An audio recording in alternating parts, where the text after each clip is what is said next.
this episode of Inside Charlottesville, we go on the spot with City Manager Sam Sanders. We highlight the recent job fair presented by the City of Charlottesville. We get an update from Assistant Police Chief Daniel Meehan and Deputy Fire Chief Scott Carpenter. Dee Smith presents the new historic downtown walking tour map. The Charlottesville Community Media Center gears up for its open house. And we get to know Charlottesville City Sheriff James Brown.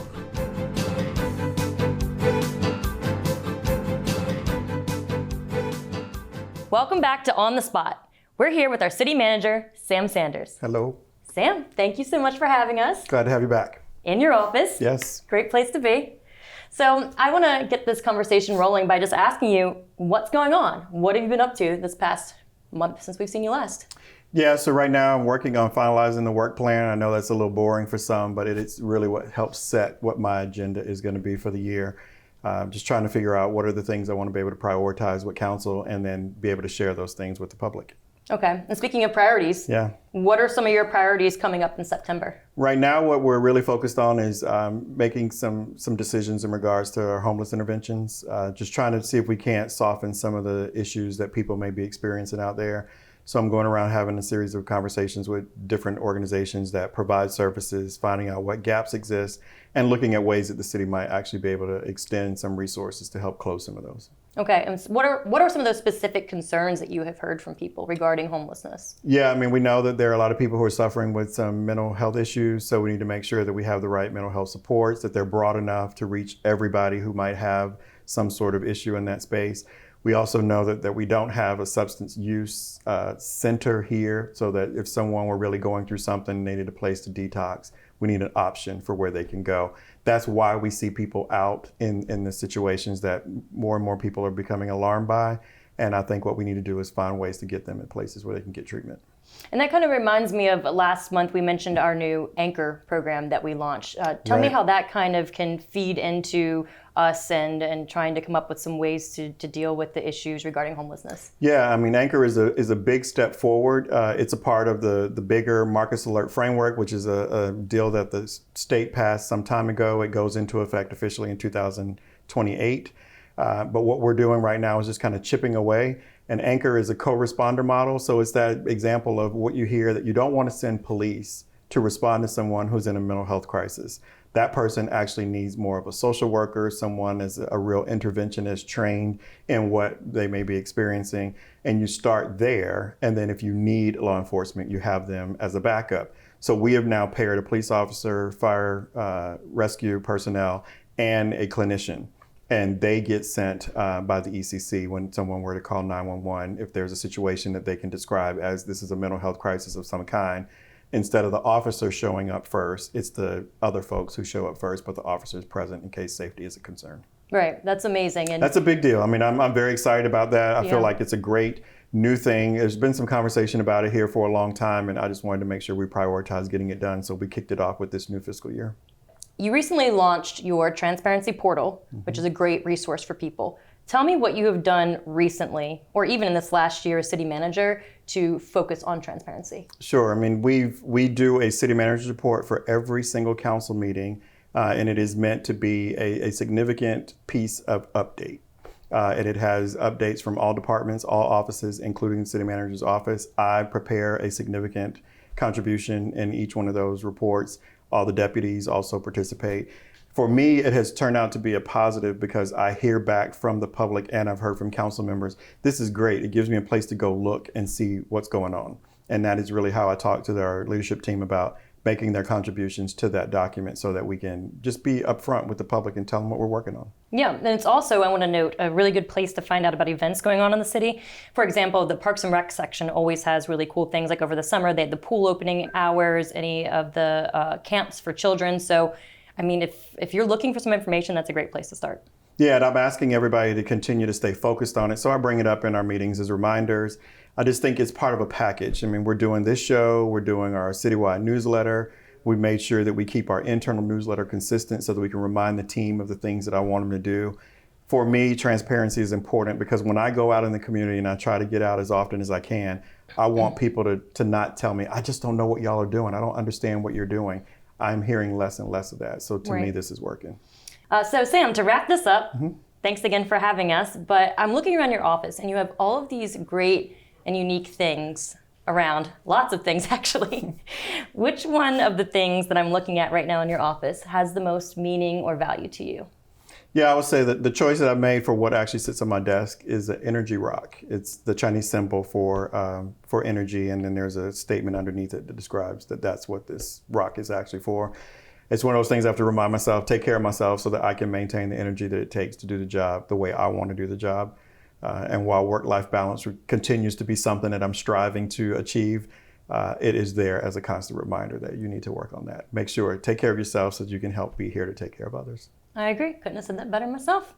Well, Sam, City Manager Sanders, thank you. Thank you so much for having us back in your office. And Glad to be here. Being on the spot. Thank you.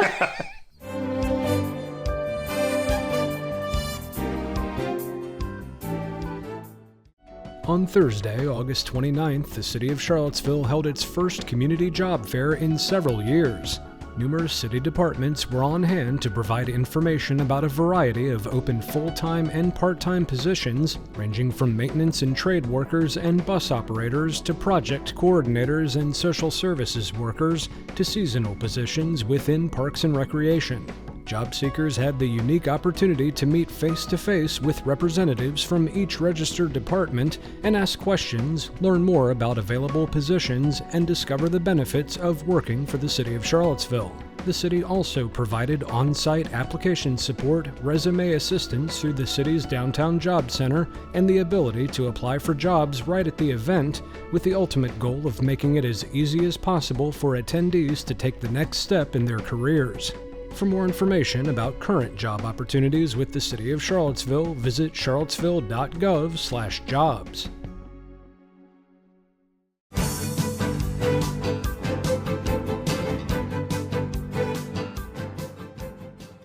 I am here to formally present you with the new Historic Charlottesville walking tour. I'm pretty sure you all have already gotten a copy, but I did want the public to know as well.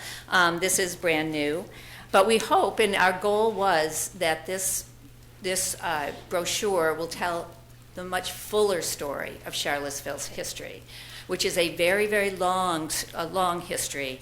And we're proud as a committee at what outreach we were able to do over all of these years. Everything from representatives of the Monacan Nation to people with lived experience, as well as the committees of the city, including the Bike Ped Committee, and just really trying to find a really diverse group of folks to read the drafts. We got a great input.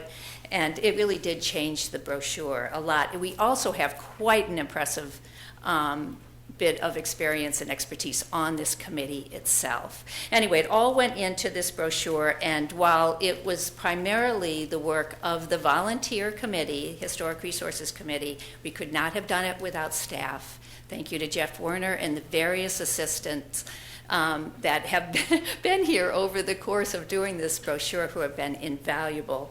It covers 4 distinct geographic areas: Court Square, Downtown Mall, Market Square, and Vinegar Hill. And I hope everybody will get a chance to see it. It is online as well. And give us feedback. We did do a limited run of it so that we could get feedback. And we do encourage also that people who take it and use it will read the short narratives that come with each of the geographic areas, because that will definitely enhance your walking tour. So I should start this thing like, hey, good afternoon, or yeah, is that so what I need to do? Yeah, hey, salutation. Hey, good afternoon. My name is Daniel Meehan. I am one of the Assistant Chiefs of Police with the Charlottesville Police Department, and I figured I'd share some information with the public regarding vehicle larcenies, which is not like the theft of a vehicle, but the theft of items from people's vehicles that we've been seeing here in the city of Charlottesville. A lot of people don't realize it, but probably since the first of the year, we've had over 200 larcenies from vehicles, which might not seem like that big of a deal, except that Oftentimes, in the case of at least 10, there are firearms in those vehicles and they're taken as well. We see on a fairly regular basis that those firearms are used in violent crimes, so that becomes a significant concern for us. One of the ways we can combat that is by simply locking our vehicles. We very seldom go to a vehicle larceny where the vehicle was locked. Almost all of the vehicle larcenies that we go to are unlocked, keys in the vehicle, and with very expensive items and sometimes firearms left unattended. And that can be a very dangerous situation for our citizens.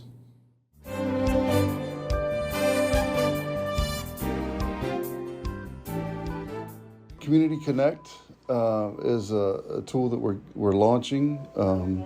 It was what used to be known as like the Tot Finder or the Pet Finder back a decade or so ago. This is a more digital version of it.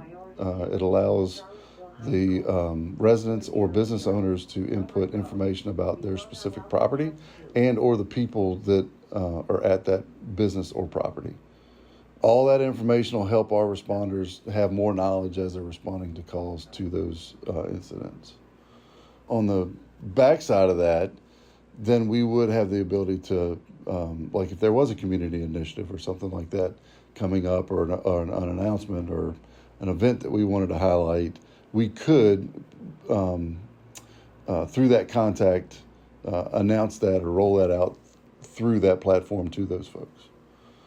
So let's just say we had a push for community CPR or something like that, and we wanted to engage residents and business owners alike.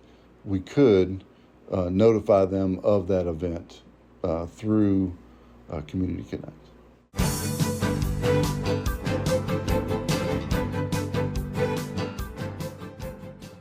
The Charlottesville Community Media Center is a veritable hub of digital video production, skills training, and workforce development, all in one convenient location.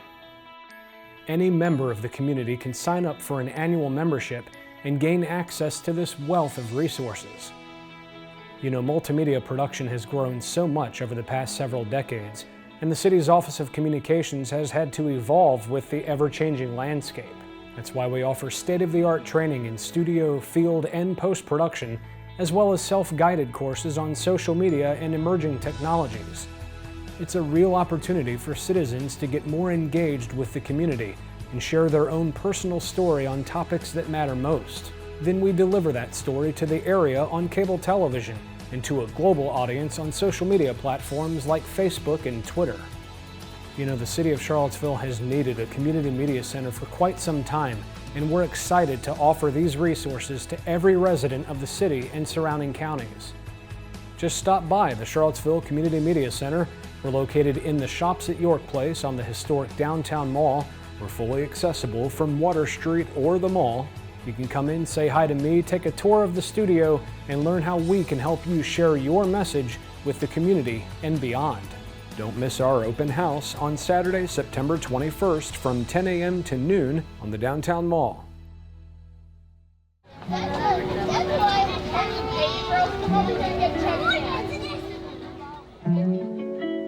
I'm Officer Moriarty with the City of Charlottesville Police Department Traffic Unit. School is back in session. Now, there are a couple of things you need to watch out for because of that. Flashing yellow lights and school zone signs indicate the school zones and the slower speed limits that come with them. Flashing red lights and stop signs on school buses. Now watch out for walking school buses. You slow down and give the kids some space. And then finally, watch out and pay attention to our crossing guards. They are here to keep traffic flowing and above all to keep our kids safe. We appreciate them for it. Good afternoon, Charlottesville. It's Sergeant Eric Thomas, Community Involvement Coordinator for the Charlottesville Police Department. If you have any interest in volunteer for the walking bus from Trailblazer Elementary School, formerly known as Venable, to the West Haven community, please reach out to Price Thomas, Executive Director of City of Promise at price@cityofpromise.org. We would love for you to join us on our next walking school bus. Thank you.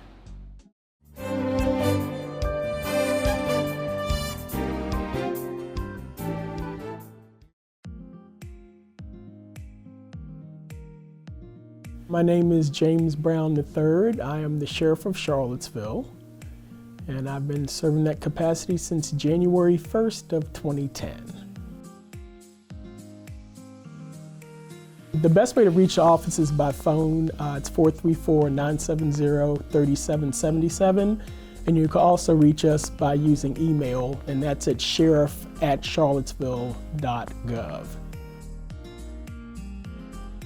I'd say my favorite part about working for the city is working for the people. And this is where I grew up. I'm from here, and so for me, it's giving back to the community where I grew up. Wow. Well, there's been a lot of little things. You know, we were one of the first people to use hybrid vehicles for law enforcement, at least for this area. We had the courthouse renovation. We've greatly improved security since I took office.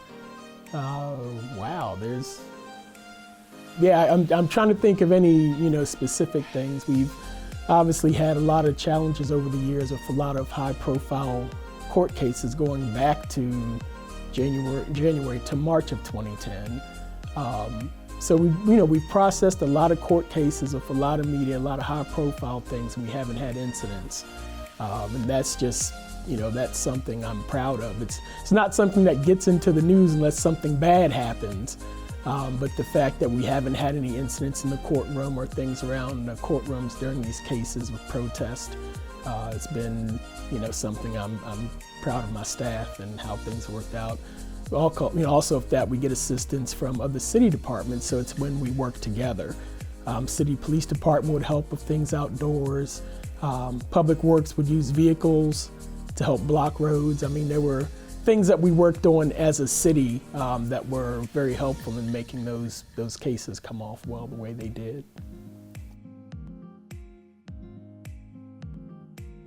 Yeah, growing up here, it was, it was just kind of going around to different places and doing different things.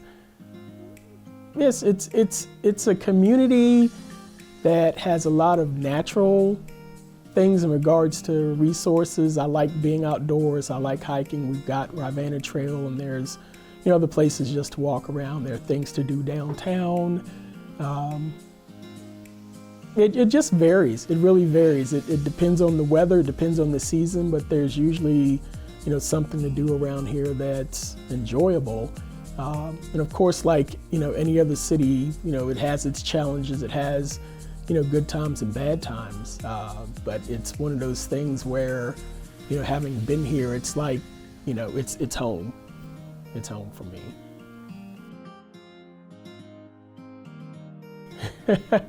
My hobbies, I write music. I have a digital music studio set up at my house, and I play guitar, I play trumpet. I'm in the Charlottesville band. Been doing that for a few years now. I play trumpet in the band, and I've sang with the MLK choir a couple of years. So it's, things with music, that's my big hobby. I also like to work on vehicles and motorcycles. I have a motorcycle. I don't get a chance to ride because I'm usually busy, but just various things like that, working on things, trying to fix things. I like to, tinker with various things. A fun fact about myself, well, it's kind of another hobby. Not many people are aware, but I actually am a chef. And I cooked for 10 years at the Colonnades. I cooked throughout college and prior to college when I was in high school. And I've been cooking for well over 25 years. And it's actually what I did for a living for a period of time between college and getting started in my field.